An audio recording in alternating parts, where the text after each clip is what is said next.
Hey everyone, this is Piyush. तो वापस से आप सभी लोगों का स्वागत है आज के करंट अफेयर्स के क्लास में। मैं पीयूष कुमार पाठक और आज मैं आप सभी लोगों के सामने करंट अफेयर्स की एक नई क्लास लेकर के आया हूँ। मुझे आशा है कि आप सभी लोगों को हमारी जो करंट अफेयर्स की पहली क्लास है वो पसंद आई होगी।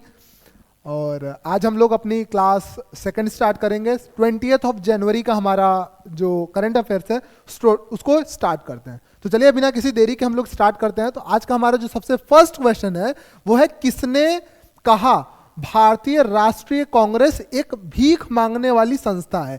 Who said Indian National Congress is a begging institute? The first option is Lala Hardayal, second option is Bal Gangadhar Tilak, third option is V D Savarkar और the fourth one is Aurobindo Ghosh. तो ये क्वेश्चन है, इसका जो करेक्ट आंसर है वो है अरविंदो घोष। इसका करेक्ट आंसर है अरविंदो घोष। अब मैं आप लोगों को बताता हूं कि ये कौन थे। बेसिकली अरविंदो घोष जो थे उनका जन्म हुआ था कोलकाता के अंदर। इनका जन्म हुआ था कोलकाता के अंदर। इनका जन्म हुआ था कोलकाता के अंदर। तो अरविंदो घोष साहब जो थे वो कोलकाता के अंदर जन्म लिए थे और ब्रिटिशर्स के खिलाफ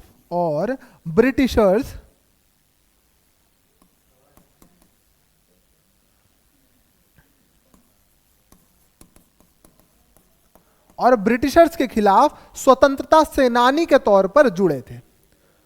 ब्रिटिशर्स के साथ जो हमारी लड़ाई थी इंडिपेंडेंस की, उसमें ये जुड़े थे और साथ मिलकर के हमारी आजादी को लेकर के इन्होंने काम किया था। तो ये जो अरविंदो घोष थे उन्होंने इंडियन नेशनल कांग्रेस को भीख मांगने वाली संस्था बोला था।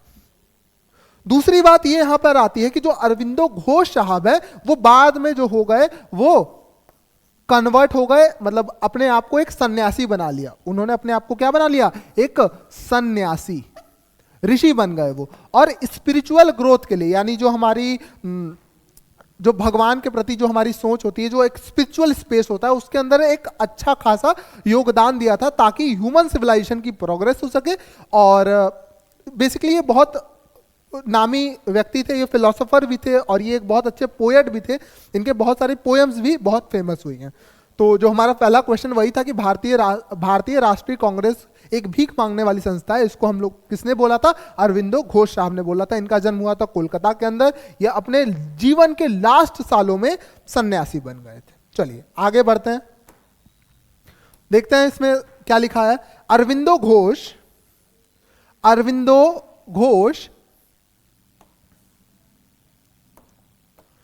घोष ने भारतीय राष्ट्रीय कांग्रेस को भीख मांगने वाली संस्था बोला था। भीख मांगने वाली संस्था बोला था। वह एक भारतीय दार्शनिक और कवि थे। दार्शनिक मतलब फिलोसोफर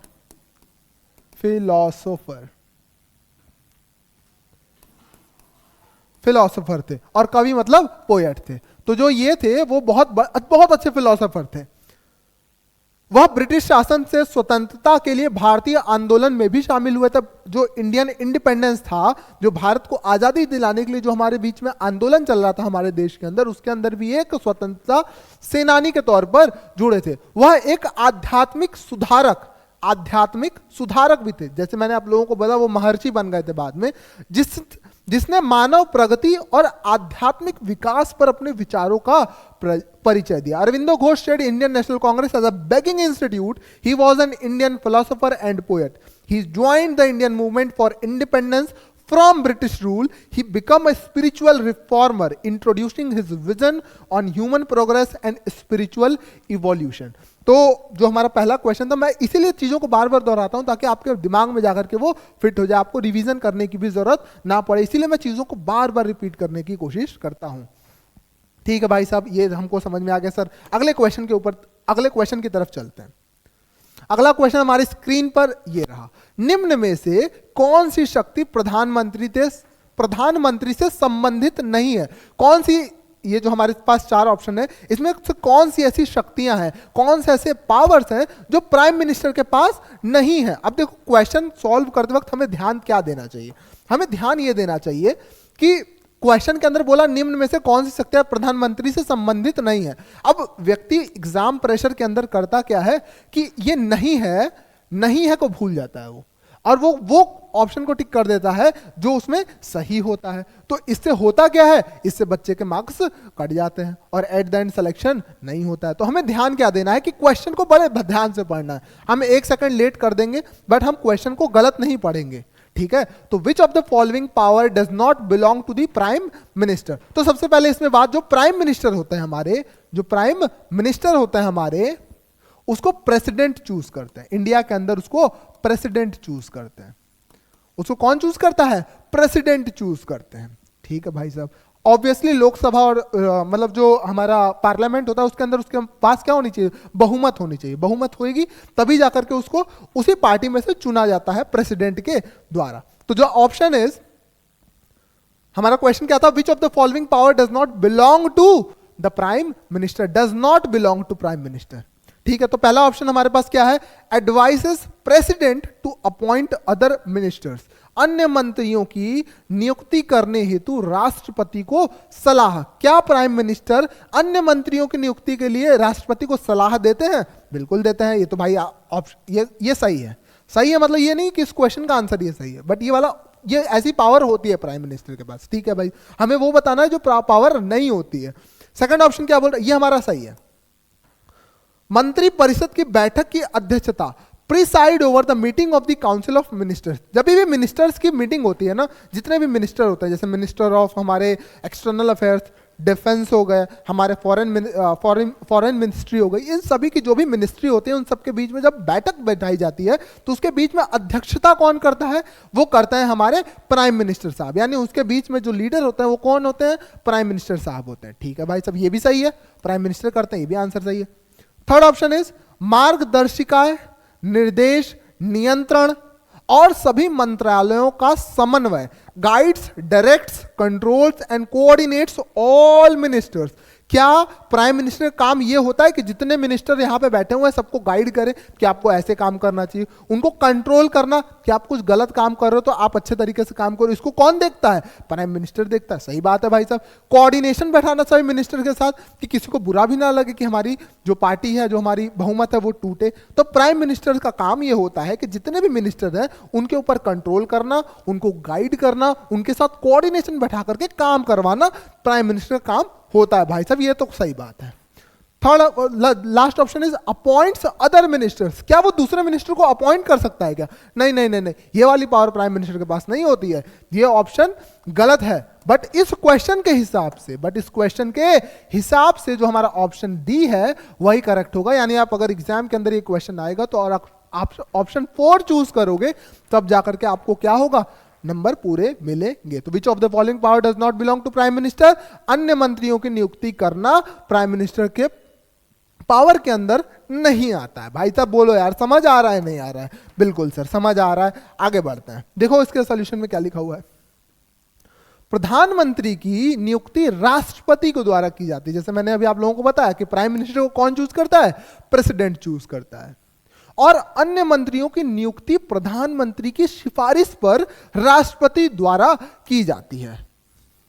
और जो अन्य मंत्री होते हैं, जो अदर मिनिस्टर्स होते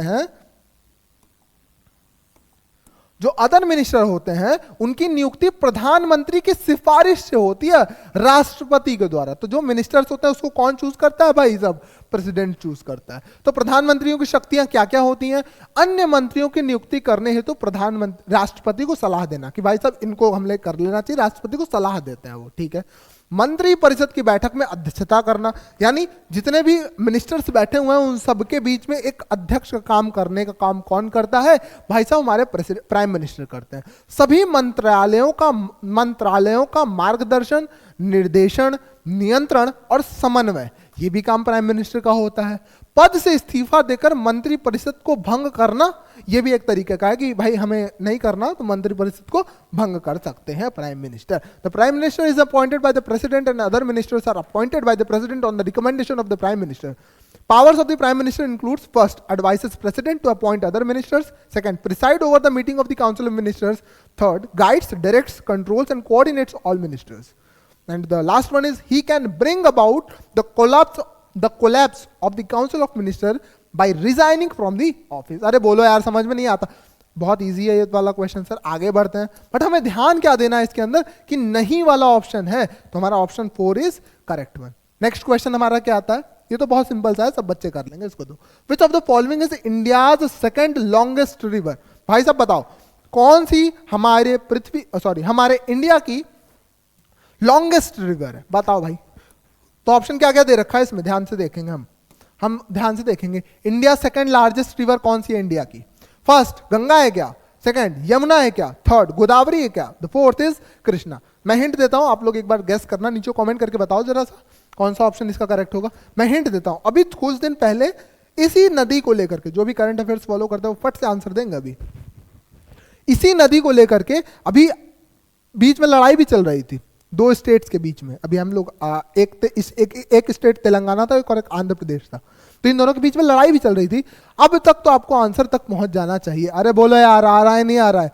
तो first one is Ganga, second is Yamuna, third is Godavari, fourth is Krishna. The correct answer is Godavari. Godavari नदी लॉन्गेस्ट रिवर है, लॉन्गेस्ट रिवर है इंडिया के अंदर। समझ में आ रहा है नहीं आ रहा है? चलो इसके बारे में कुछ और बताता हूं आपको। आओ देखो, Godavari river is the second largest river of mainland India. जो इंडिया के अंदर जो मेनलैंड है इंडिया का, उसके अंदर जो सबसे बड़ी रिवर है वो है Godavari river. It is a peninsular plateau river which originated from Trimbakeshwar. Trimbakeshwar से ये निकलती है।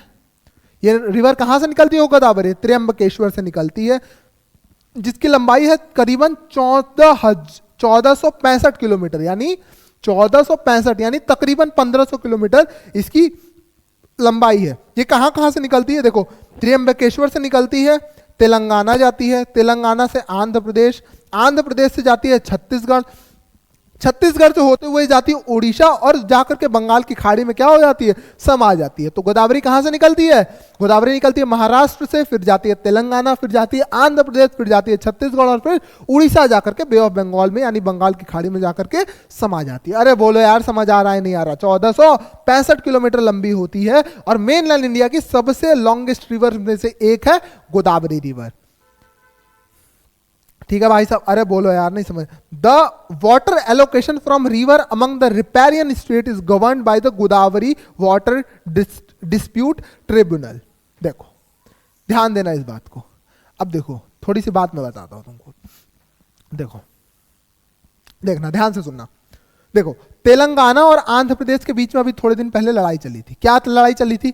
कि भाई साहब इस बार बारिश थोड़ी सी कम हुई, दोनों के बीच में कितना पानी गोदावरी का किसके पास आएगा इसको लेकर के कुछ लॉज बना रखे हैं कि भाई साहब महीने के इतने पानी आप तेलंगाना लोगे और थोड़ा सा पानी आंध्र प्रदेश को मिलेगा, या जो भी इनका अपना बीच का लॉ होगा। ये इन दोनों के बीच में बात थी, वो इंपॉर्टेंट नहीं है। बट ध्यान देने वाली क्या बात है कि गोदावरी बहुत इंपॉर्टेंट है। तो तेलंगाना और आंध्र प्रदेश के बीच में लड़ाई चल रही थी कि मैं इतना पानी उसको क्यों दूं। जब बारिश कम हुई तो आंध्र प्रदेश वाले बोले मुझे थोड़ा और पानी की जरूरत है, तेलंगाना वाला बोल रहे हैं कि मैं तो पानी नहीं दूंगा। जब वो बोल रहे हैं मैं पानी नहीं दूंगा, तो होता क्या है इसके वजह से, इसके बीच में इनके बीच में लड़ाई चलती है। और इधर के और उधर के जो फार्मर्स थे उन्होंने चूहे खा करके अपनी, लिटरली मैं बता रहा हूं, उन्होंने चूहे, मरे हुए चूहे खा करके अपना प्रोटेस्ट करके दिखाया।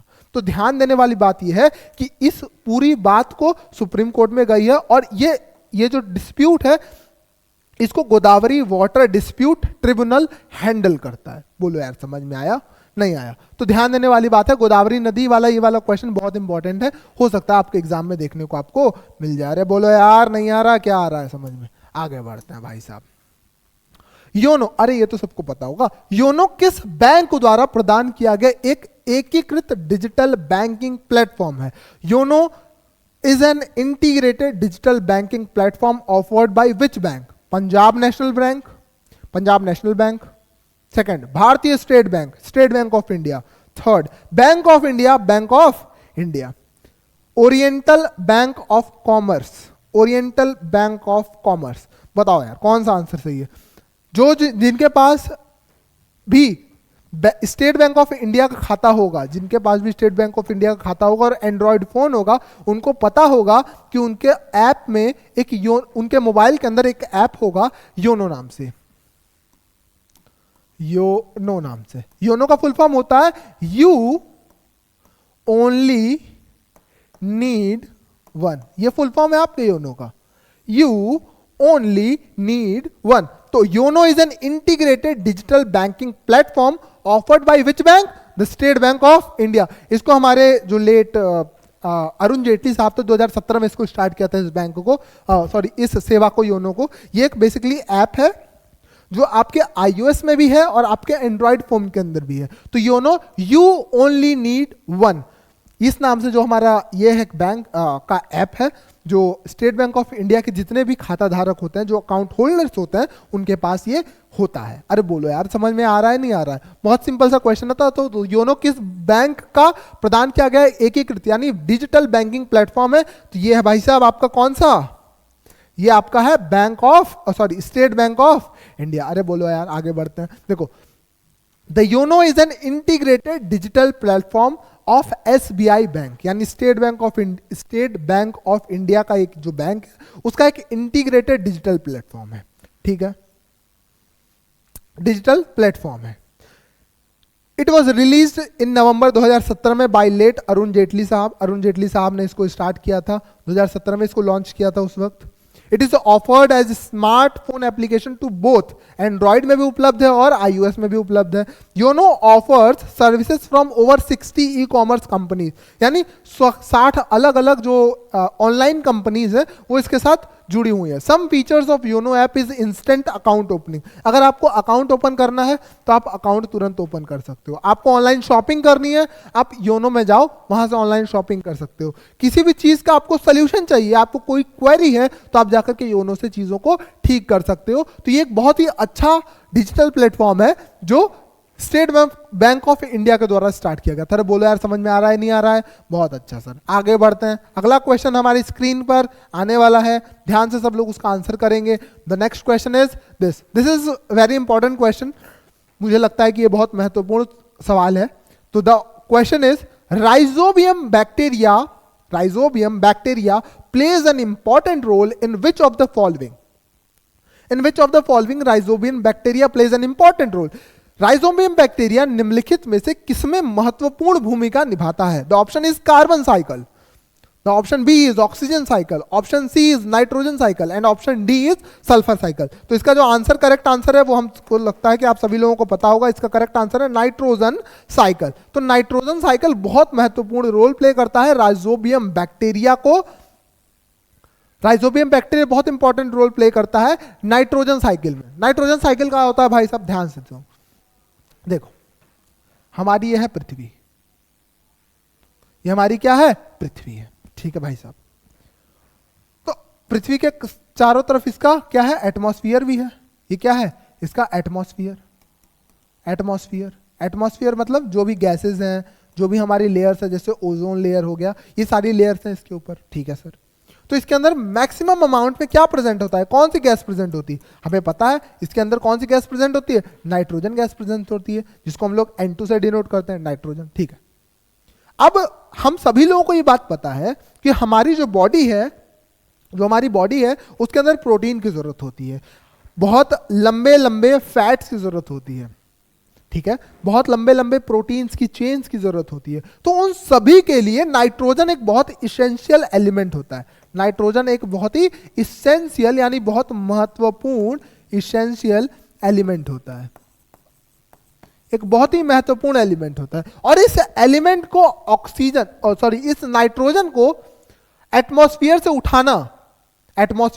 उठाना और सॉइल के अंदर इंक्लूड करना, यानी उसको फिक्स करना सॉइल के अंदर, को ही हम लोग बोलते हैं नाइट्रोजन साइकिल। यानी राइजोबियम बैक्टीरिया क्या करता है? एटमॉस्फेयर में जो भी नाइट्रोजन उसको उठाता है और सॉइल के अंदर डालता है, उठाता है डालता है। तो राइजोबियम बैक्टीरिया बहुत इंपॉर्टेंट होता है दोस्त। राइजोबियम बैक्टीरिया की वजह से, अगर राइजोबियम बैक्टीरिया नहीं होता तो हमारी सॉइल के अंदर नाइट्रोजन कंटेंट नहीं होता। नाइट्रोजन कंटेंट नहीं होता तो प्लांट्स कभी भी ग्रो नहीं कर पाते, क्योंकि वो भी मेनली किससे जुड़े हुए हैं? वो नाइट्रोजन से जुड़े हुए हैं। तो राइजोबियम बैक्टीरिया हमारे सॉइल्स के अंदर पाया जाता है, पेड़ों की जड़ों के पास पाया जाता है, जिसके वजह से वो नाइट्रोजन को क्या करता है? एटमॉस्फेयर से उठाता है और सॉइल के अंदर उसको फिक्स करता है। जिसके वजह से होता क्या है? जो प्लांट होता है वो अपनी जो भी साइकिल्स होती है, यानी फूड प्रोडक्शन करना, रेस्पिरेशन करना, सांस लेना, वो सारा काम नाइट्रोजन साइकिल के थ्रू नाइट्रोजन के यूज से कर लेता है। अरे बोलो यार, बहुत आसान था ये तो। चलो आगे बढ़ते हैं हम लोग भाई साहब। या किसी को कोई दिक्कत होगी तो आप कमेंट करके मुझे बताना कि सर यहाँ पे इस तरीके से बड़ी प्रॉब्लम हो रही थी, आप अगली बार से ऐसे मत समझाया करो। कुछ आपको मेरे पास तरफ सजेशन होगा तो आप बिल्कुल देना। और अगर आप सभी लोगों को इस प्लेटफॉर्म के साथ जुड़ करके थोड़ा सा भी अगर आपको लग रहा है कि यार क्वालिटी मिल रही, क्योंकि हम लोग पूरी मेहनत कर रहे हैं आप सभी लोगों के लिए बहुत सारी कुछ लाने के लिए, जैसे अभी करंट अफेयर्स की क्लास चल रही है, तो आप लोग क्यूबिक्स का इस यूट्यूब चैनल को सब्सक्राइब भी कर सकते हैं। तो चलिए इसके थोड़ी सोल्यूशन की तरफ देख लेते हैं, आइए। Rhizobium bacteria plays an important role in nitrogen cycle. Nitrogen cycle के अंदर राइजोबियम बैक्टीरिया बहुत इंपॉर्टेंट रोल क्या करता है, प्ले करता है। तो राइजोबियम बैक्टीरिया और nitrogen fixing bacteria, nitrogen fixing bacteria मतलब वो ऑक्सीजन को एटमॉस्फेयर से उठाता है और उसको फिक्स कहां करता है, सॉइल के अंदर करता है। Nitrogen fixing bacteria microorganism capable of transforming atmospheric nitrogen into the fixed nitrogen which is then utilised by the plant as nutrient. तो अब जो भी नाइट्रोजन हमारा है सॉइल एटमॉस्फेयर के अंदर, उसको वो क्या करता है, तुरंत सॉइल के अंदर डाल देता है। अब जो सॉइल के अंदर गया तो अब जब इसके ऊपर पेड़ उगेगा तो वो क्या करेगा, इसी नाइट्रोजन का इस्तेमाल करके वो अपने जो भी प्रोसेस है उसको कंप्लीट करने की कोशिश करेगा। In this way the atmospheric nitrogen reaches plant and then to humans and it makes the mobility of the nitrogen easy. तो इस तरीके से जो नाइट्रोजन हमारे एयर में मौजूद है, जो एटमॉस्फेयर में मौजूद है, वो हमारी बॉडी तक पहुंच पाता है। Nitrogen cycle is a bio geochemical cycle by which nitrogen circulates in atmosphere, terrestrial and marine ecosystem. तो ये बहुत ही इंपॉर्टेंट बैक्टीरिया होता है राइजोबियम बैक्टीरिया। भाई साहब आगे बढ़ते हैं। Next question is the doctrine of basic structure of constitution was the first given in which case. संविधान की मूल संरचना का सिद्धांत पहली बार किस वाद में दिया गया था। Option A is Golaknath case, option B is Kesavananda Bharati case, option C is Minerva Mills case and option B is Indira Sawhney case. तो बहुत ही इंपॉर्टेंट है, इन सभी के अंदर यूज किया गया है, बट पहली बार पूछ रहा है इसके अंदर, तो इस वजह से जो पहली बार इस्तेमाल किया गया था इस चीज का, वो किया गया था केशवानंदन भारती केस के अंदर। केशवानंदन भारती केस बहुत इंपॉर्टेंट है, किसी दिन आपके लिए पूरा एक एपिसोड लेकर के आऊंगा मैं, और मजा आ जाएगा आपको सुन करके कि क्या बेहतरीन तरीके से जो कोर्ट के अंदर, जो कोर्ट रूम के अंदर पूरा ड्रामा था, वो बहुत अच्छे तरीके से चला था। तो नीचे कमेंट करिए जिसको जिसको केशवानंदन भारती केस के बारे में एक डिटेल्ड वीडियो चाहिए, और उसके अंदर आपको सही बता रहा हूं, दिल से मजा आ जाएगा। अरे बोलो यार, आगे बढ़े नहीं आ बढ़े, ठीक है। चलो इसके बारे में और कुछ देखते हैं अब। अच्छा, बेसिक स्ट्रक्चर ऑफ कॉन्स्टिट्यूशन के खिलाफ जो है केशवानंदन भारती केस में पहली बार स्टार्ट हुआ था। तो बेसिक स्ट्रक्चर ऑफ कॉन्स्टिट्यूशन क्या है, वो भी हम लोग आगे एक क्वेश्चन है उसको मैं डाला है मैंने, तो उसके थ्रू हम समझने की कोशिश करेंगे। तो अभी हम लोग आगे बढ़ते हैं। देखो अगला question, the doctrine of basic structure of constitution was the first given in Kesavananda Bharati case 1973। याद रखना केशवानंदन भारती केस बहुत इंपॉर्टेंट है, 1973 के अंदर इसका हुआ था सबसे पहली बार। केशवानंदन भारती केस कब हुआ था, 1973 में। In this case the Supreme Court held that the parliament has power to amend any provision of the constitution, but while doing so the basic structure of the constitution is to be maintained. The basic features of the constitution includes supremacy of the constitution, republican and democratic form of government, secular character of the constitution, federal character of the constitution and separation of power. तो देखो हमारा constitution जो बना हुआ है ना दोस्त, जो हमारा जो कॉन्स्टिट्यूशन बना है ना, जो हमारा कॉन्स्टिट्यूशन बना है ना, उसका कुछ बेसिक स्ट्रक्चर है, मतलब बुनियादी ढांचा जिसे बोल सकते हैं। जैसे हमारी बॉडी होती है ना, उसके अंदर हमारा चेहरा किस तरीके से होगा वो हमारी बोन्स डिसाइड करती है। फेशियल बोन्स, जो हमारे चेहरे की जो हड्डियां होती हैं वो डिसाइड करती हैं। हमारे हाथ की लंबाई कितनी होगी, हड्डी बताती है कि भाई साहब हाथ की लंबाई कितनी होगी। उसी तरीके से हमारा कॉन्स्टिट्यूशन दिखेगा कैसा, ये क्या बताता है, ये 3-4 बातें लिखाती हैं। क्या कि कुछ भी हो जाए दुनिया के अंदर, इंडिया के अंदर सुप्रीम क्या होगा भाई, कॉन्स्टिट्यूशन होगा। आपकी कोई धर्म ग्रंथ नहीं होगी, जो सुप्रीम होगा वो कॉन्स्टिट्यूशन होगा। कोई व्यक्ति नहीं हो सकता, कोई धर्म नहीं हो सकता, कोई मजहब नहीं हो सकता, सबसे बड़ा हमारे देश के अंदर क्या होगा, कॉन्स्टिट्यूशन होगा। दूसरी बात, रिपब्लिकन होगा यानी गणतंत्र होगा, डेमोक्रेटिक फॉर्म ऑफ गवर्नमेंट होगी, डेमोक्रेटिक फॉर्म ऑफ गवर्नमेंट होगी, सेक्युलर कैरेक्टर होगा, धर्मनिरपेक्षता होगी हमारे कॉन्स्टिट्यूशन के अंदर, फेडरल करेक्शन होगा यानी फेडरेशन है ये एक तरीके का, जो स्टेट्स है वो एक फेडरेशन है, and the separation of power होगा, यानी किसी एक के पास, यानी मोनार्क नहीं है, किसी एक के पास पावर नहीं रहेगी, पावर का सेपरेशन होगा। मतलब पावर का सेपरेशन मतलब कि हमारा लेजिस्लेचर, एग्जीक्यूटिव और जुडिशरी तीनों की पावर बटी हुई है। जो जुडिशरी होगी, जो लेजिस्लेचर होगा, वो क्या करेगा, लॉज को बनाएगा। लॉज अगर कोई वॉयलेट करेगा तो उसको दंड देने का काम कौन करेगा, उसको ध्यान देने का काम कौन करेगा, जुडिशरी करेगा। और जो लॉज बन गए हैं वो सही तरीके से देश के अंदर इंप्लीमेंट हो रहा है कि नहीं हो रहा है, वो कौन ध्यान देगा, एग्जीक्यूटिव बॉडी करेगी। और ये तीनों बॉडीज पावर सेपरेट रहेगा, दो तीनों एक दूसरे के अंदर इंटरफेरेंस नहीं कर सकते हैं। तो यही है हमारा बेसिक स्ट्रक्चर कॉन्स्टिट्यूशन का, जो वॉयलेट नहीं होना चाहिए। और इस बात का जिक्र पहली बार कब हुआ था, केशवानंदन भारती केस में, जो 1973 के अंदर हो रहा था। अरे बोलो यार, समझ में आ रहा है नहीं आ रहा है? चलो आगे बढ़ते हैं। The next question is, which one among the following glands is present in pairs in the human body? The option is adrenal gland, option B is thymus gland, option C is pancreas and option D is pineal gland. अरे बोलो यार, ये तो बहुत simple सा question है, नहीं आ रहा समझ में? ध्यान से देखो, कौन सा ऐसा ग्लैंड है हमारी बॉडी के अंदर जो जोड़ों में प्रेजेंट है, जो जोड़ों में प्रेजेंट है। जोड़ों मतलब पैर के जोड़े नहीं जो नंबर में दो हैं, जोड़े मतलब जैसे चप्पल के दो जोड़े होते हैं ना, वैसे जोड़ों में प्रेजेंट है। तो पहला option is adrenal, second option is thymus, option C is pancreas and option D is pineal. तो इसका जो करेक्ट आंसर है वो है एड्रिनल, जो हमारी किडनी के ऊपर पाया जाता है। एड्रिनल किडनी के जस्ट ऊपर हमारे पाया जाता है और किडनी के दोनों ऊपर पाया जाता है। और एड्रिनल ग्लैंड बहुत इंपॉर्टेंट होता है और ये स्टेरॉयड हार्मोन्स को रिलीज करता है। कौन से हार्मोन्स को? स्टेरॉयड हार्मोन को रिलीज करता है। तो स्टेरॉयड हार्मोन को ये रिलीज करता है। तो ध्यान देने वाली बात यही है हमारी। तो ये ध्यान में हम लोग याद रखेंगे कि एड्रिनल ग्लैंड पेयर्स के अंदर प्रोड्यूस होता है। थाइमस, पेनक्रियास, पीनियल ग्लैंड ये जो भी है ये हमारा किसमें है? ये जोड़ों में प्रेजेंट नहीं होता। The adrenal gland is present in pairs present one above each kidney in the human body. तो ह्यूमन बॉडी के किडनी के जस्ट ऊपर प्रेजेंट होता है। ये स्टेरॉइड नाम का हार्मोन को रिलीज करता है, स्टेरॉइड नाम के हार्मोन्स को रिलीज करता है। These produces hormones that helps regulating metabolism, immune system, blood pressure, response to stress and other essential function. जैसे ही हमारा स्ट्रेस बढ़ता है वैसे ही इसके अंदर से स्टेरॉइड हार्मोन निकलता है एड्रिनल के अंदर से। तो ये बात हमारी कुछ ध्यान देने वाली है। आगे बढ़ते हैं। ये तो फिजिक्स जिन बच्चों की अच्छी होगी उनको ये तुरंत पता चल जाएगा। मोह स्केल का उपयोग को किस चीज को मापने के लिए किया जाता है? तो मोह स्केल का हम लोग इस्तेमाल किस चीज को नापने के लिए करते हैं? हम लोग हार्डनेस नापने के लिए करते हैं। किसके लिए करते हैं? हार्डनेस। तो ऑप्शन क्या था हमारे पास? विस्कोसिटी सब्सटेंस की। विस्कोसिटी तो नहीं नापी जाती भाई साहब। बी, हार्डनेस नापा जाता है, बिल्कुल नापा जाता है। ऑप्शन सी, इलास्टिसिटी नापी जाती है क्या? नहीं। Option D, liquidity of the substance नापा जाता है, नहीं। तो option correct, the correct answer is कि हमारा जो हार्डनेस है सब्सटेंस का उसको नापा जाता है मोह स्केल के द्वारा। तो ये बहुत थोड़ा सा फैक्चुअल सी बात थी जो हम लोगों को ध्यान होनी चाहिए। तो चलिए आगे बढ़ते हैं हम लोग। Mohs scale is used to measure the hardness of the substance. It is qualitative ordinal scale characterizing scratch resistance of various minerals through the ability of harder material to scratch softer material. Diamond is the hardest minerals and always at the top. यह एक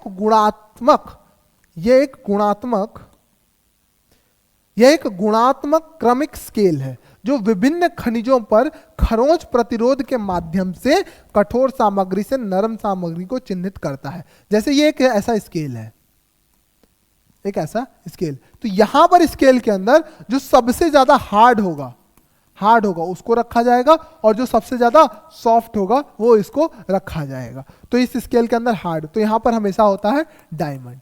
जो हम अब तक जो भी हमारे लिए सबसे कठोर वस्तु है ना वो डायमंड है। अब तक के लिए हमारे ह्यूमन सिविलाइजेशन के लिए जो हमारे मानव जितने भी चीजें हैं वो डायमंड हार्डेस्ट मिनरल के नाम पे जाना जाता है। Diamond is hardest. अरे बोलो यार, नहीं समझ में आ रहा क्या? बहुत इजी है। चलो आगे बढ़ता है।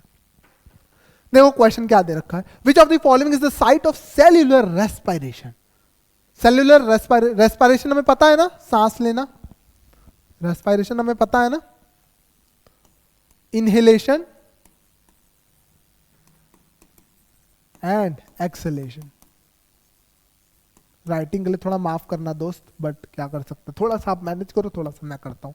इनहेलेशन एंड एक्सहेलेशन, तो जो सेल होते हैं, जो जैसे हमारी जो ह्यूमन की बॉडी है, ये आपके पीयूष सर है,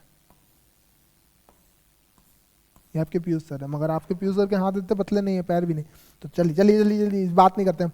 तो ये पीयूष सर है आपके, और पीयूष सर की बॉडी जो है वो किस चीज से बनी है? Muscles, bones, bones, muscles, skin, इन सब से मिलकर बनी है। अच्छा, ये सब किससे मिलकर के बने हैं? टिश्यूज, टिश्यूज, टिश्यूज किससे मिलकर बने हैं? सेल्स। अच्छा, इन सब के अलावा जो हमारी बॉडी के अंदर ऑर्गन्स होते हैं, ऑर्गन्स किससे मिलकर बने होते हैं? टिश्यूज से मिलकर बने होते हैं ऑर्गन्स। टिश्यूज किससे मिलकर बने होते हैं? सेल्स से मिलकर बने होते हैं। तो इस सेल के अंदर भी रेस्पिरेशन होता है। जैसे हमने बॉडी में हमने सांस लिया, तो हमारे हार्ट के अंदर जाकर के वो सांस एल्वियोली नाम का एक छोटा सा चैम्बर होता है, उसके अंदर जाकर के ऑक्सीजन हो जाता है। जब ब्लड आता है यहां से, जैसे मैं बोल रहा हूं कि जैसे ये मेरा हार्ट वो है, ये लंग्स है हमारे, अब अच्छा नहीं लग रहा तो ठीक है, बट ये हमारे लंग्स है। इसके अंदर छोटे छोटे ऐसे एल्वेओलीज होते हैं। अब क्या होता है, इसके अंदर जाकर के जब हमने सांस लिया यहां से, तो इसके अंदर जाकर के ऑक्सीजन जो होता है, एयर जहां होता करके फिल हो जाता है, ठीक है, ये एक एल्वियोली है। अब यहां से क्या होता है, ब्लड इसको ऐसे टच करके जाता है, यहां से देखो ऐसे ब्लड फ्लो हो रहा है, क्या हो रहा है? ब्लड का फ्लो हो रहा है। अब जब यहां से ब्लड का फ्लो हो रहा है, तो एल्वियोली में से जो ऑक्सीजन है वो यहां आता है, और जो कार्बन डाइऑक्साइड है वो यहां से यहां चला जाता है। तो जैसे ये मेरे पास एल्वियोली है, ये मेरे पास क्या है, क्या है? ब्लड का फ्लो यहां से हो रहा है, यहां से क्या आ रहा है? ब्लड आ रहा है। तो ब्लड के अंदर क्या होता है? कार्बन डाइऑक्साइड होता है। अब कार्बन डाइऑक्साइड देखो, ध्यान से देखना क्या हो रहा है। अब यहां से जो हमारे पास यहां पे जो एयर है, जो एयर है, ध्यान से दिख तो रहा है? रेड, बिल्कुल दिख रहा है। रेड जो हमारे पास जो ये एयर है, उस एयर में से ऑक्सीजन यहां पे जाता है, O2, O2 मींस ऑक्सीजन। और जो इसके अंदर, और जो इसके अंदर, और जो इसके अंदर हमारे पास, जो इसके अंदर जो कार्बन डाइऑक्साइड था वो एल्वियोली के अंदर आता है। तो जब हमने सांस लिया तो ऑक्सीजन अंदर लिया, तो ऑक्सीजन एल्वियोली के अंदर जाकर के क्या होता है, वो एल्वियोली इसी छोटे से इसको बोला जाता है, एल्वियोली के अंदर जाकर के फिट इन हो जाता है। अब उस फिट इन की वजह से होता क्या है कि जब यहां से लिक्विड ब्लड हमारा आता है, तो O2 इसके अंदर जाता है और ऑक्सीजन आता है, और CO2 इसको लेकर के एक्सेल कर लेते हैं। तो बोलो यार, इसको बात समझ में आ रहा है कि नहीं? तो हमसे बोल रहा है कि ये अब जो भी ऑक्सीजन वाला ये है ना ब्लड, अब ये ऑक्सीजन वाला ब्लड हमारे हर एक सेल्स तक पहुंचता है। किसके थ्रू जाता है? ये हीमोग्लोबिन के थ्रू जाता है। किसके थ्रू जाता है? हीमोग्लोबिन के थ्रू जाता है, हीमोग्लोबिन के थ्रू जाता है। तो अब जब ये हीमोग्लोबिन के थ्रू हमारे बॉडी के डिफरेंट डिफरेंट पार्ट्स तक पहुंचता है, तो जो सेल्स होते हैं ना, सेल्स, मैं ये सेल्स बना रहा हूं, तो सेल्स के अंदर बहुत सारे ऑर्गेनल्स होते हैं, सेल्स के अंदर बहुत सारे सेल ऑर्गेनल्स होता है। जैसे इसके अंदर एक होता है न्यूक्लियाई, इसका एक न्यूक्लियस होता है, ठीक है, एक न्यूक्लियस होता है। इसके अंदर एक और होता है जिसको हम लोग बोलते हैं माइटोकॉन्ड्रिया, माइटोकॉन्ड्रिया, जो ऑप्शन के अंदर भी है। इसी के अंदर राइबोसोम भी होता है, लाइसोसोम भी होता है, इसके अंदर प्लास्टिड्स नहीं होता है, ठीक है। तो देखो, तो जो भी हमारे पास सेलुलर रेस्पिरेशन होता है, तो सेल्स के अंदर कहां पर रेस्पिरेशन होता है, यही क्वेश्चन के अंदर पूछ रहा है। तो कहां पर होता है भाई साहब? माइटोकॉन्ड्रिया के अंदर होता है। ना ही राइबोसोम के पास होता है, ना ही लाइसोसोम्स के पास होता है, और प्लास्टिड्स तो होते ही नहीं इसके अंदर, प्लास्टिड्स, ठीक है। तो ध्यान देने वाली बात कहां है? सेलुलर रेस्पिरेशन जो होता है, मैंने पूरा आपको रेस्पिरेशन समझा दिया। जो भी रेस्पिरेशन होता है वो कहां होता है? माइटोकॉन्ड्रिया में होता है। अरे बोलो यार, समझ में आ रहा है नहीं आ रहा है? आगे बढ़ता है। कोई भी आपको दिक्कत परेशानी होगी नीचे कमेंट करके बताना, आप सभी लोगों को तुरंत ही उसका समाधान दिया जाएगा। तो देखो, mitochondria is the site of the cellular respiration, they are rod shaped organelles. देखो ये अभी मैंने पिछले बनाया भी था, आप लोग वीडियो रिमाइंड करके देखना। ये कुछ इस तरीके का होता है, माइटोकॉन्ड्रिया कुछ ऐसा दिखता है। और माइटोकॉन्ड्रिया को हम लोग पावर हाउस ऑफ सेल्स भी बोलते हैं। माइटोकॉन्ड्रिया को हम लोग पावर हाउस ऑफ सेल्स भी बोलते हैं, ठीक है भाई साहब। They are rod shaped organelle that can be considered the power generators of the cell, converting oxygen and nutrients into adenosine triphosphate. Adenosine triphosphate मतलब ATP, एडेनोसिन ट्राइफॉस्फेट एटीपी के format में उसको कन्वर्ट कर देता है। They are located in the cytoplasm of the cell. जैसे जो cell होता है ना, ये जो हमारा सेल होता है, इसके अंदर साइटोप्लाज्म में एक लिक्विडिटी भी होती है, ठीक है, उसी को साइटोप्लाज्म बोलता है। और cells along the other organelles of the cell, जैसे उसके अंदर माइटोकॉन्ड्रिया होता है, न्यूक्लियस होता है, बहुत सारी चीजें होती हैं। तो ये हमारा जो powerhouse of the cell होता है, जो माइटोकॉन्ड्रिया होता है, उसी के अंदर सेलुलर रेस्पिरेशन होता है। Question number 10. Insolvency and Bankruptcy Board of India works under which of the following? Ministry of Finance, Ministry of Corporate Affairs, Ministry of Consumer Affairs, Ministry of Administrations, Reformers and Public Grievances. अरे बोलो यार, question क्या है? Insolvency and bankruptcy board. तो ये हमारा business से related होता है और इसका जो करेक्ट ऑप्शन है वो है ministry of corporate affairs. Ministry of corporate affairs. जैसे मैंने बोला कि कोई कंपनी है मेरे पास, ये मेरे पास एक कोई कंपनी है,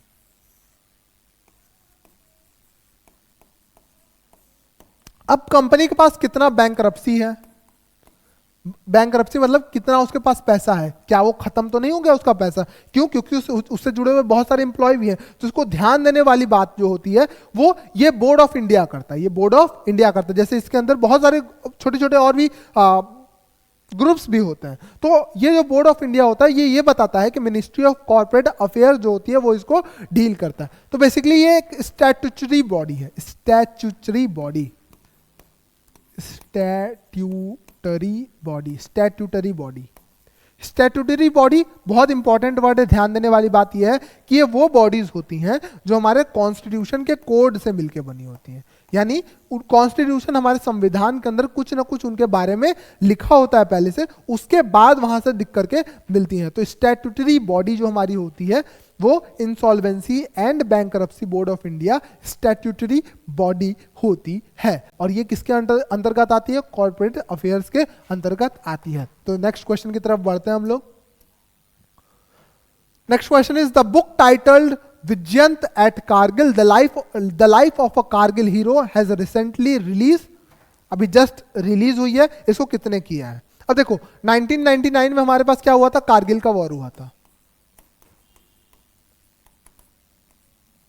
कारगिल का वॉर हुआ था 1999 में, ठीक है भाई साहब, कारगिल के अंदर हुआ था। तो एक विजयंत थापर नाम के व्यक्ति थे, विजयंत थापर नाम के एक हमारे सैनिक थे, बहुत बहादुर सैनिक थे, जो महज 22 साल की उम्र में अपना देश के लिए शहीद हो गए। 22 साल की उम्र में, उनकी सिर्फ 22 साल की एज थी और वो हमारे देश के लिए और हम सब हमारे भारत माता के लिए अब शहीद हो गए थे। इसी के ऊपर एक बुक लिखी गई है, Vijyant at Kargil the life of a Kargil hero. तो इसको किसने लिखा है? इसका the option 1 is captain Jamjot Singh and Roy and A Roy, major Arya and Kiran Desai, colonel V N Thapar and Neha Dwivedi, and option 4 is general V K Singh. तो ध्यान देने वाली बात है कि option C is correct. Colonel V N Thapar और नेहा द्विवेदी मिल करके इस बुक को लिखा है और ये बहुत ही अच्छी बुक हो।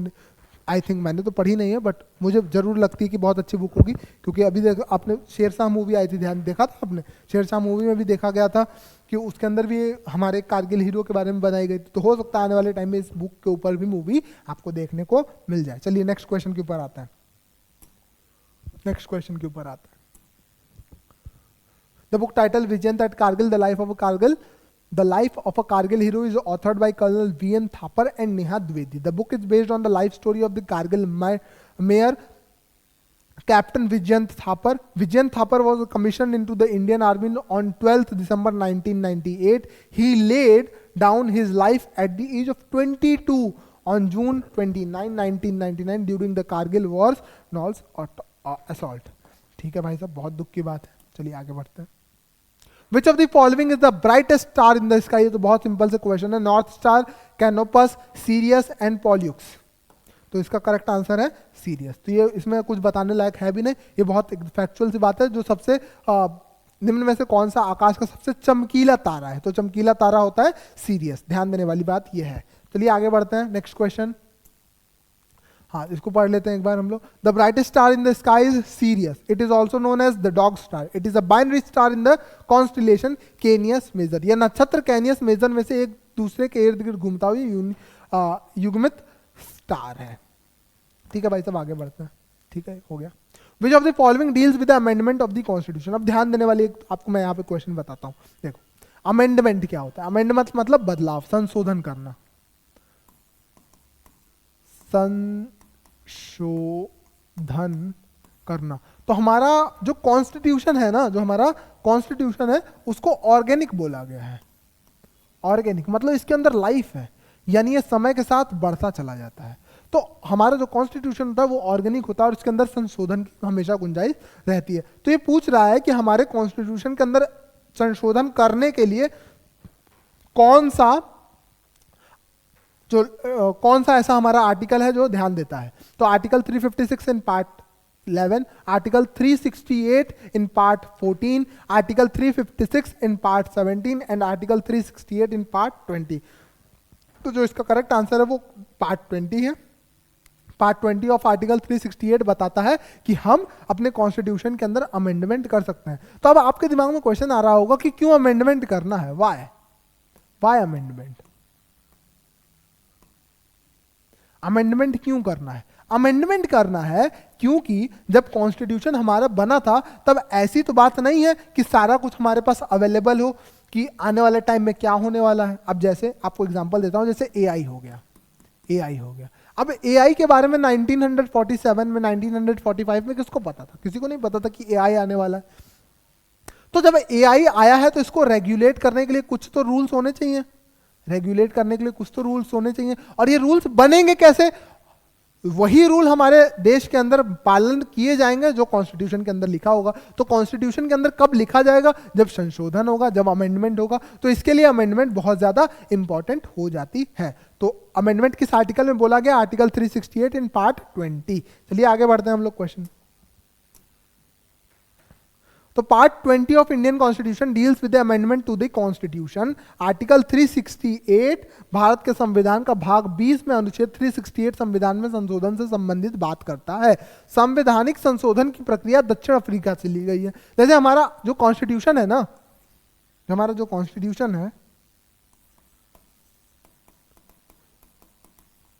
कॉन्स्टिट्यूशन है वो अलग अलग जगहों से बहुत सारी चीजें ली गई। जैसे ब्रिटिश कॉन्स्टिट्यूशन से,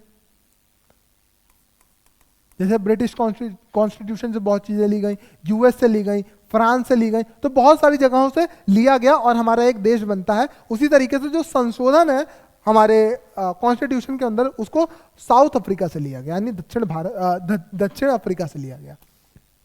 आगे बढ़ते हैं।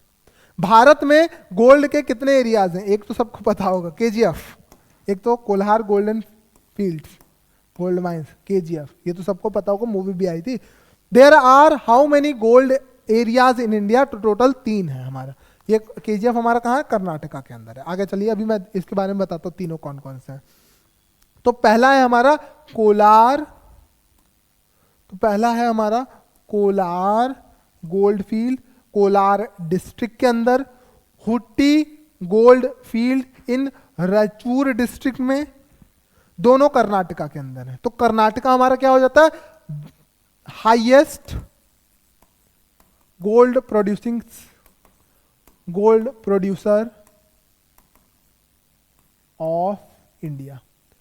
तो हाईएस्ट गोल्ड प्रोड्यूसर कौन है इंडिया का? वो है कर्नाटका। थर्ड है Ramgiri gold fields in Anantapur, जो कि हमारा आंध्र प्रदेश के अंदर है। ठीक है, तो कर्नाटका हमारा लार्जेस्ट प्रोड्यूसर हो जाता है गोल्ड का। आगे बढ़ते हैं भाई साहब। Next question is, which of the following come under the secondary sector of in context of Indian economy? First is industry, second is banking, third is health, fourth is agriculture. तो बताइए भाई साहब कौन सा होगा? इंडस्ट्री होगी, हमारा option is industry. क्यों? देखो प्राइमरी होता है, एक होता है प्राइमरी सेक्टर, और एक होता है सेकेंडरी सेक्टर। तो प्राइमरी सेक्टर के अंदर वो सेक्टर्स होता है जहां पे जस्ट इनिशियलाइजेशन होता है। इनिशियलाइजेशन मतलब जैसे हमको बनाना है चीनी, हमें बनाना है शुगर, चीनी बनाना है। तो शुगर बनाना है, उसके लिए हमें क्या चाहिए? उसके लिए हमें शुगर केन चाहिए, शुगर केन चाहिए, गन्ने चाहिए, ऊख चाहिए हमारे पास। तो वो प्राइमरी सेक्टर में आता है, ऊख उगाना प्राइमरी सेक्टर में आता है। और चीनी बनाना यानी उस ऊख को इस इंडस्ट्री के अंदर लेकर के आना, यानी जो हमारा शुगर केन है उसको इस इंडस्ट्री के अंदर लेकर के आना और इससे हमें शुगर बनाना, ये एक प्रोसेस है, सेकेंडरी प्रोसेस है, इसलिए ये दूसरी स्टेप की प्रोसेस, इसलिए सेकेंडरी सेक्टर है। तो हमारा industry is the right answer. आगे बढ़ते हैं भाई साहब।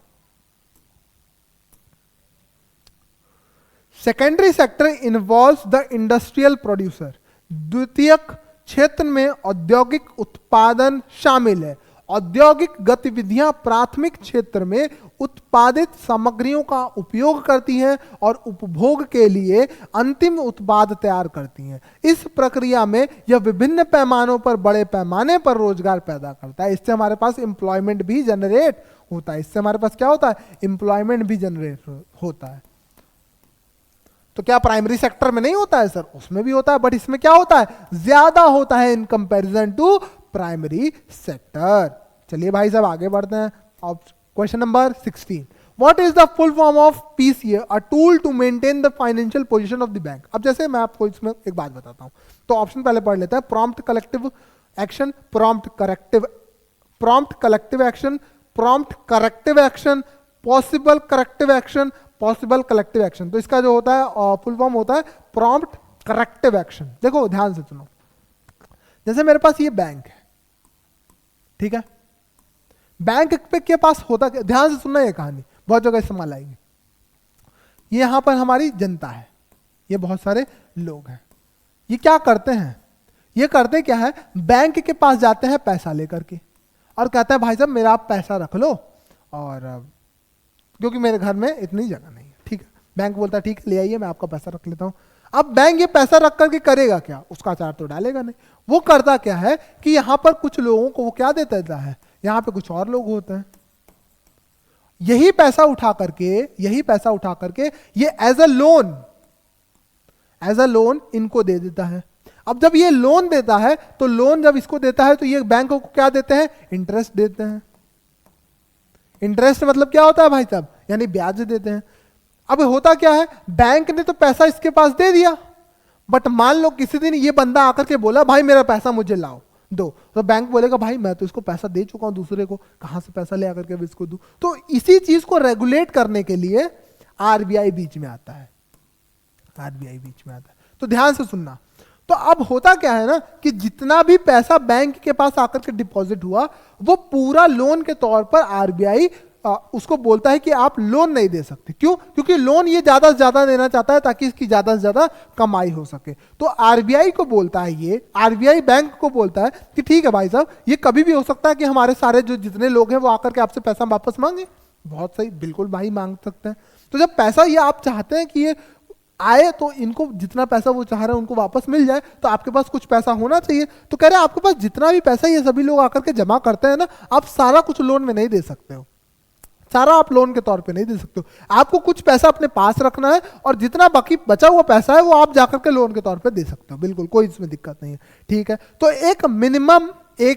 ये लोग मिनिमम रेशियो बना करके रखे हैं कि आप इतना परसेंट, यानी मान लो X%, आप इससे ज्यादा पैसा आप सामने वाले को नहीं दे सकते हो लोन के तौर पे। तो इसको कौन चेक करेगा? इसको चेक आरबीआई तो रोज आएगा नहीं कि बताओ देखो तुम्हारे लॉकर के अंदर कितना पैसा है, देख करके बताए तो आरबीआई तो आने वाला नहीं है। तो करता क्या है, उसने एक बना रखा है टूल पीसीए नाम का। तो यही चेक करता रहता है कि यार ये सही तो कर रहा है ना, किसी को इसने एक्स्ट्रा पैसा तो नहीं दे दिया। इसमें बहुत कुछ होता है, बट मैंने आपको एक छोटे से एग्जाम्पल के थ्रू समझाने की कोशिश की है कि किस तरीके से बैंक के ऊपर चेक रखती है आरबीआई इस टूल की मदद से जो है पीसीए। अरे बोलो यार समझ में आ रहा है नहीं यार? आगे बढ़ते हैं भाई साहब।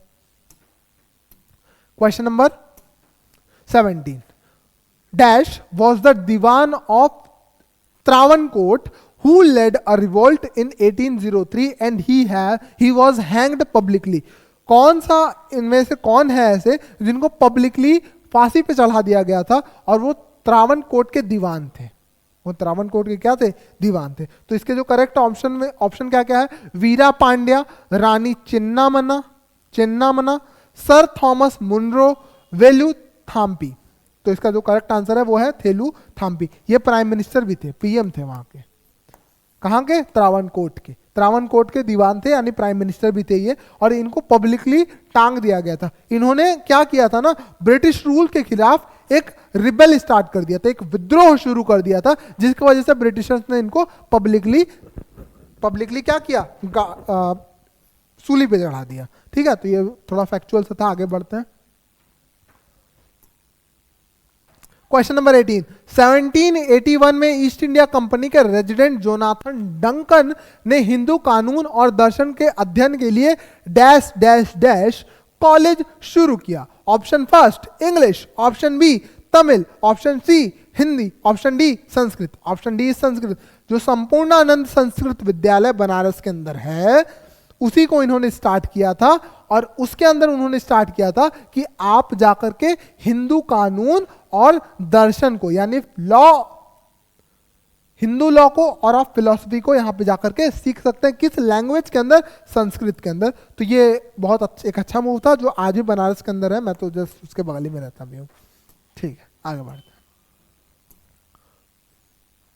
The silver coins started by the Sher Shah as dash were also continued by the Mughals. Option A is rupees, option B is taka, option C is tanka, option D is मोहर। तो इसका जो correct option answer होगा वो है रुपए। क्या होता है, जो शेर शाह था उसने सिल्वर्स की कॉइन स्टार्ट की थी। उसने क्या किया था, सिल्वर की कॉइन स्टार्ट किया था। तो अब जब सिल्वर की कॉइन उसने स्टार्ट किया था, मुगल्स ने देखा, अरे भाई साहब ये तो बड़ा अच्छा तरीका है, ये हमारे मोमेंटरी, ये हमारे मोमेंटरी मॉनिटर, मोमेंटरी नहीं मॉनिटरी पॉलिसी, मॉनिटरी पॉलिसी के अंदर बहुत अच्छे से यूज आ जाएगा। ध्यान देना, मॉनिटरी पॉलिसी। मॉनिटरी पॉलिसी मतलब कि हमें बार्टर सिस्टम ना करना पड़े, लेन देन वाला जो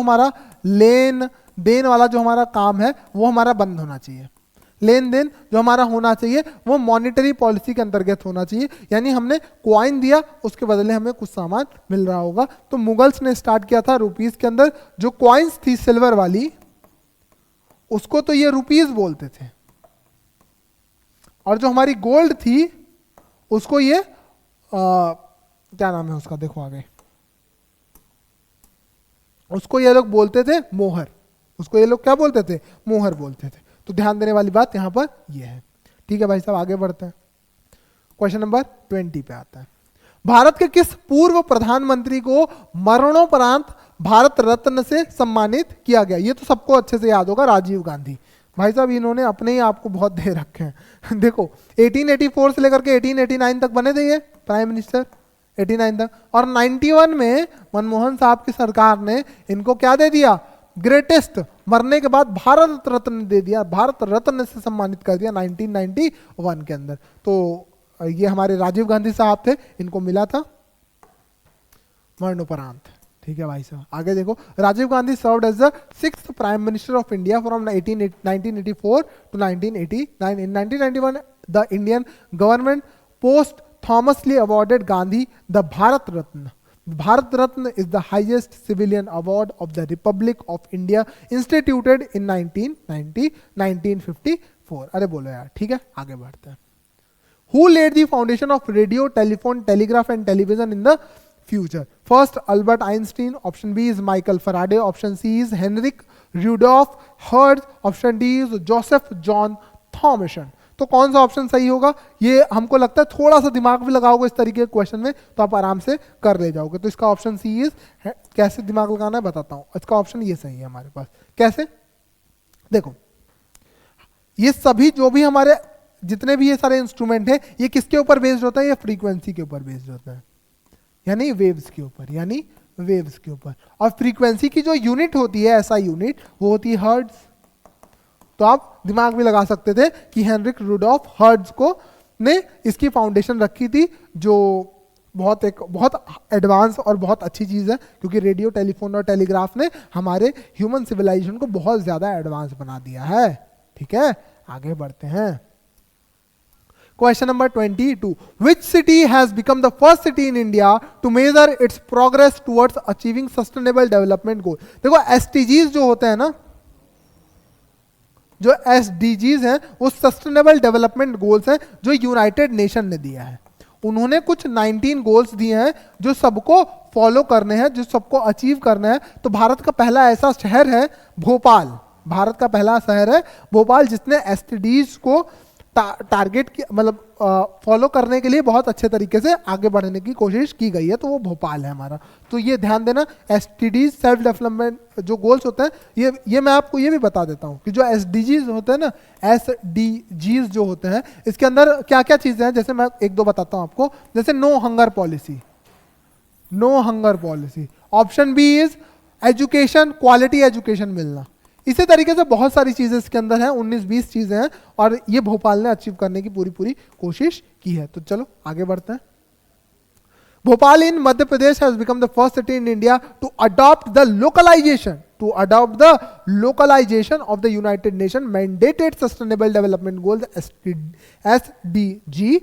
MP's Madhya Pradesh capital city will now have voluntary local reviews VLR demonstrate local governments capacity and commitments. Madhya Pradesh में भोपाल संयुक्त राष्ट्र अनिवार्य सतत विकास लक्ष्यों के स्थानीयकरण को अपनाने वाला भारत का पहला शहर बन गया है। अपनाने वाला भारत का पहला शहर भोपाल बन गया है। एमपी के राजधानी शहर में अब स्वैच्छिक स्थानीय समीक्षा VLR होगी जो स्थायी सरकार की क्षमता और प्रतिबद्धता को प्रदर्शित करती है। अरे बोलो यार, तो बहुत सिंपल सा था। आगे बढ़ता है।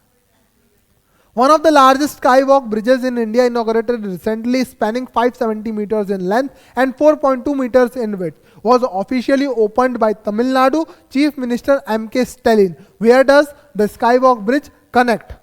ध्यान देना। Option A is Chennai Central Railway Station and Marina Beach. Option B is Mambalam Railway Station and T Nagar Bus Terminus, Egmore Railway Station and Anna Nagar bus terminus. Option D is Guindy railway station और Adyar bus terminus. तो इसका option correct है इसको। अब मैं आपको इसके पीछे का थोड़ी सी, option B is correct, Mambalam railway station and T Nagar. देखो, जैसे मान लो हमारे पास एक बिल्डिंग ये है और हमारे पास एक बिल्डिंग ये है, ऊंची ऊंची बिल्डिंग है, ठीक है, बहुत ऊंची ऊंची बिल्डिंग है। अब होता क्या है, यहां पर अगर रोड है तो यहां पर होता क्या है, जो पैदल चलने वाले लोग हैं उनको बड़ी दिक्कत होती है। तो इसके लिए वो करते क्या है, ये ऊपर से ये इस तरीके से कनेक्ट बनाते हैं, एक इस तरीके से रोड बनाते हैं जहां पे सिर्फ और सिर्फ पैदल लोग जा सकते हैं, जहां पे पैदल लोग जा सकते हैं। तो इसी को हम लोग स्काई वॉक ब्रिजेस बोलते हैं। तो यही बनाया गया तमिलनाडु के अंदर, जो एक रेलवे स्टेशन को टी नगर के बस टर्मिनस के साथ जोड़ता है, और ये बहुत सेफ है। इसके अंदर सीसीटीवी कैमरा बनाया गया है, इसके अंदर रेस्ट रूम बनाए गए हैं, इसके अंदर लिफ्ट बनाई गई है, इसके अंदर एस्केलेटर बनाया गया। एस्केलेटर मतलब आपने देखा होगा यार, वो जो ऐसे चढ़ने वाली सीढ़ी होती है, ठीक है। आगे बढ़ता है भाई साहब। Question number 24। CA Maldives aims to become, CA मतलब chartered accountant, CA Maldives aims to become a member of which global organisation? International monetary fund. Option B is World Health Organization WHO, Federation of Accountants, International Federation of Accountants. Option D is United Nations Educational, Scientific and Cultural Organization UNESCO. ठीक है, इसका option है ये international federation of accountant. जैसे CA हमें पता है ना चार्टर्ड अकाउंटेंट होता है, उसी तरीके से जो मालदीव है ये चाहता है कि international federation of accountants IFAC का मेंबर बन जाए। ठीक है भाई साहब, ये फैक्चुअल सी बात थी। आगे तो आज का जो हमारा लास्ट क्वेश्चन है वो है केंद्रीय मत्स्य पालन, पशुपालन और डेयरी मंत्री की परषोत्तम रूपाला के सागर परिक्रमा यात्रा के 5वें चरण की शुरुआत की। सागर परिक्रमा यात्रा चरण 5 के आगामी चरण में कौन कौन से तटीय क्षेत्र शामिल है? Union minister for fisheries, animal husbandries and dairying Shri Parshottam Rupala inaugurated the 5th phase of Sagar Parikrama Yatra, which are the coastal areas included in the upcoming phase of Sagar Parikrama Yatra phase 5? Option A is Mumbai, Alibag, Tarkarli, Ratnagiri, Malvan and Vasco, Kanyakumari, Puducherry and Chennai, Kolkata, ढींगा एंड हल्दिया। ध्यान से देखना, मैं आपको कुछ बताने चाहता हूं। इसमें कोई भी ऑफेंड नहीं होगा, मैं भारत का मैप बना रहा हूं, कोई भी ऑफेंड नहीं होगा। एक तरीके से भारत का मैप मान लेता है, ऑफेंड मत होना। यहां से लेकर के पूरा समुद्र है, पूरा ही समुद्र है, ठीक है। ये पूरा हमारा क्या है, समुद्र। तो जो इंडिया है वो कोस्टल एरियाज उसके पास बहुत ज्यादा है। अब किसी भी कंट्री का जो इकोनॉमी होता है, जो किसी भी कंट्री की इकोनॉमी होती है, वो डिपेंड करती है कि आप अपने रिसोर्सेज को कितने अच्छे तरीके से मैनेज कर पा रहे हो, कितने अच्छे तरीके से मैनेज कर पा रहे हो। तो अब हमारा जो सबसे लेस एक्सप्लॉइटेड एरिया है, जो सबसे कम जहां पे हम लोगों ने बहुत कम अपना उत्पादन किया है, जो बहुत कम चीजें हैं, वो हमारी कोस्टल एरियाज है, यानी इसका हम लोगों ने इस्तेमाल बहुत कम किया है। तो इसको लेकर के ही जो हमारा एपीकल्चर है, एक्वाकल्चर है, उसको लेकर के बहुत सारी चीजें देखने को मिली है। तो उसी के लिए जो हमारे ये हैं पुरुषोत्तम रूपाला जी, उन्होंने क्या किया है, इन्होंने इनॉग्रेट किया है, उन्होंने 5th फेज ऑफ सागर परिक्रमा को। ठीक है, तो ये हमारा स्टार्ट हुआ है रत्नागिरी, मलवान और वास्को के अंदर। तो आज के लिए इतना ही था हमारे पास क्वेश्चन। आई होप आप सभी लोगों को ये क्लासेस बहुत महत्वपूर्ण लग रही होंगी। ये ध्यान देना कि इस क्लास के अंदर सिर्फ और सिर्फ क्वेश्चन सॉल्व नहीं करा रहा हूँ, इस क्लास के अंदर आपको एक एक चीज़ों को बारीकी से समझा रहा हूँ कि आपको याद कैसे रहेगा। एक एक चीज़ों को रिपीट में मैं बताने की कोशिश कर रहा हूँ ताकि आपके दिमाग में जाकर के अच्छे तरीके से फिट इन हो जाए। तो आई होप आपको ये सारी क्लासेस बहुत अच्छी लग रही होंगी। मैं चाहता हूं दिल से कि आप सभी लोग चैनल को सब्सक्राइब करिए। इसी तरीके से अमेजिंग सेशंस आपके लिए हम सभी लोग लेते जाएंगे। आप सभी लोगों को क्यूबिक्स की तरफ से जो भी सहायता दी जानी चाहिए, जो हम लोग जितने चीज़ों के लिए कैपेबल होंगे, वो सभी आपके लिए दी जाएंगी। सिर्फ आपको इन रिटर्न एक छोटा सा काम करना होगा, चैनल को करना होगा सब्सक्राइब, करना होगा वीडियो को लाइक, और नीचे ढेर सारा कॉमेंट करके आपको बताना होगा कि यार वीडियो आपको कैसा लगा। क्यों? क्योंकि आपका एक छोटा सा सब्सक्राइब करना हमारे लिए बहुत एनर्जी और हमको बहुत ज़्यादा मोटिवेशन देता है, ताकि इस तरीके के सेशन आप सभी लोगों के लिए मैं लेके आ सकूं। तो चलिए वीडियो को समाप्त करते हैं और आप सभी लोगों से अलविदा लेता हूं। मिलता हूं आप सभी लोगों से कल एक नए क्लास के साथ, एक नई ऊर्जा के साथ। तब तक आप पढ़ते रहिए और मिलते हैं अगले वीडियो में। बहुत बहुत धन्यवाद।